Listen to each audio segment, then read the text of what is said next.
가톨릭 성경 365일 말씀으로 살아가기. 오늘은 지에서 12장에서 13장까지입니다. 지에서 12장.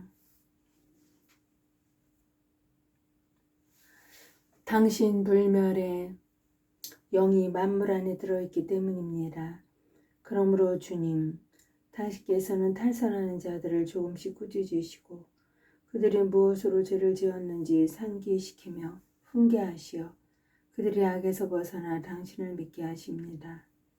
가나안인들에게 내린 하느님의 신중한 징벌, 당신의 거룩한 땅에 살던 옛 주민들,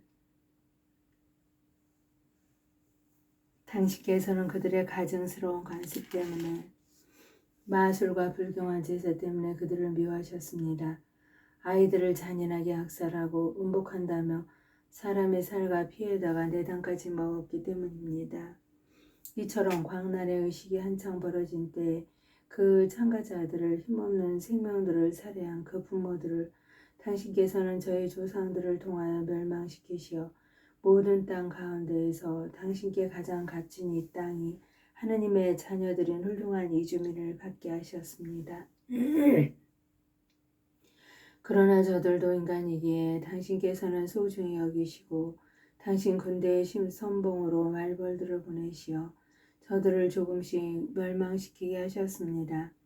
당신께서는 싸움터에서 저 악인들을 의인들 손에 넘기실 수도 무서운 야수나 엄중한 말씀으로 단번에 파멸시킬 수도 있었습니다.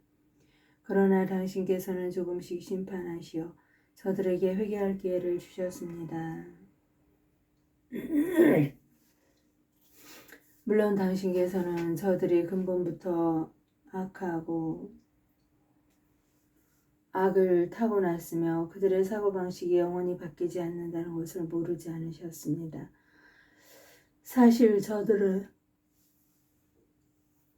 처음부터 저주받은 종족이었습니다. 그런데도 저들이 저지른 죄를 당신께서 용서하신 것은 누가 두려워서가 아니었습니다. 하느님의 주권은 정의의 원천. 누가 감히 왜 그렇게 하셨습니까? 하고 말할 수 있겠습니까? 누가 당신의 심판에 반대할 수 있겠습니까? 당신께서 만드신 민족들을 스스로 멸망시키신 일을 두고 누가 당신을 비난할 수 있겠습니까? 누가 불의한 인간들의 변호인으로 당신과 맞설 수 있겠습니까? 만물을 돌보시는 당신 말고는 하느님이 없습니다. 그러니 당신께서는 불의하게 심판하지 않으셨음을 증명하실 필요가 없습니다. 또 당신께서 징벌하신 자들을 두고 어떠한 임금이나 군주도 당신과 대결할 수 없습니다. 당신께서는 의로우신 분으로 만물을 의롭게 관리하시니 징벌을 받을 까닭이 없는 일을 단죄하는 것을 당신의 권능에 맞지 않는 일로 여기십니다. 당신의 힘이 정의의 원천입니다.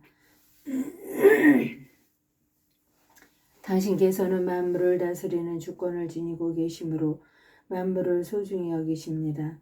정녕 당신의 완전한 권능이 불신을 받을 때에만 당신께서는 힘을 드러내시고 그것을 아는 이들에게는 오만한 자세를 질책하십니다.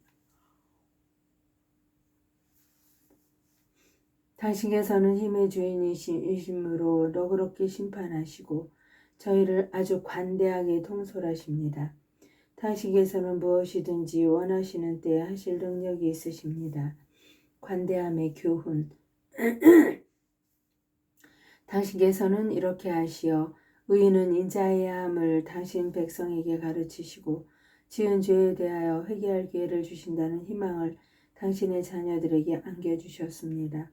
당신 자녀들의 원수들로서 죽어 마땅한 자들에게까지 악에서 벗어날 시간과 기회를 베푸시며 그토록 주의와 배려를 다하여 처벌하셨다면 당신의 자녀들은 얼마나 신중하게 심판하셨겠습니까? 바로 그들의 조상들에게 당신께서는 맹세와 계약으로 좋은 약속들을 해주셨습니다. 저희는 그냥 벌하시지만 저의 원수들은 만번을 더 채찍질하시니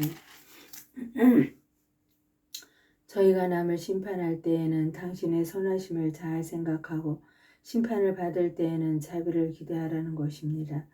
관용 뒤에 엄벌. 그러므로 어리석게도 불의하게 살아온 자들에게 당신께서는 저들의 그 역겨운 것들로 고통을 주셨습니다.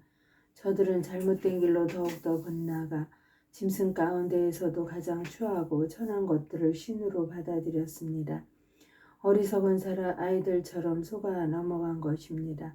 그래서 당신께서는 철없는 아이들에게 하시듯 저들에게 벌을 보내시어 저들을 조롱하셨습니다. 그렇게 부드러운 질타를 받고도 훈계를 삼지 않는 자들은 그에 합당한 하느님의 심판을 받을 것입니다. 고통을 당하고 자기들이 신으로 여겼던 바로 그것들로 징벌을 받자 그것들에게 화가 난 저들은 사실을 보고서야 자기들이 전에 알아보시기를 거부하던 그분께서 참 하느님이심을 깨닫게 되었습니다. 그리하여 저들은 가장 무거운 단죄를 받았습니다. 자연 숭배의 어리석음.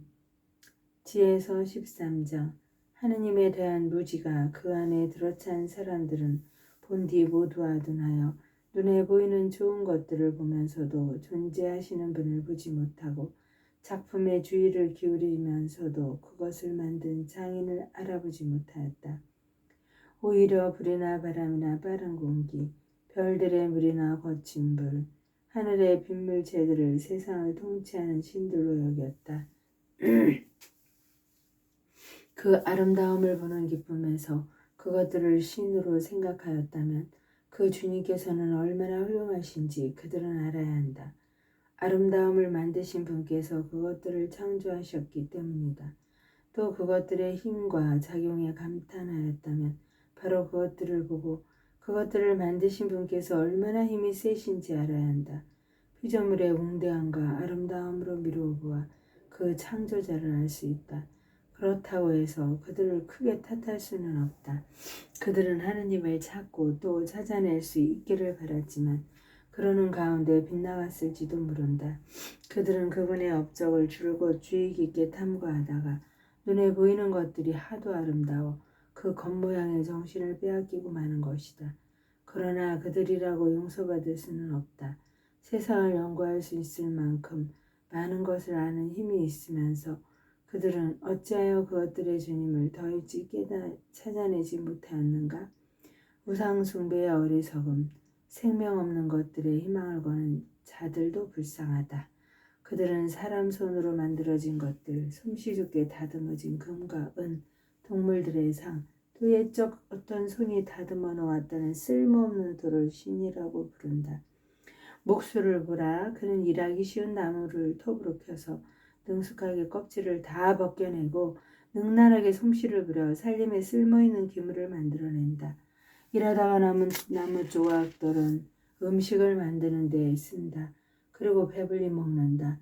그러고도 쓸데없는 조각이 남는데 목수는 구부러지고 마디가 많은 그 나무 토막을 가져다가 한가한 때에 정성을 들여 깎는다.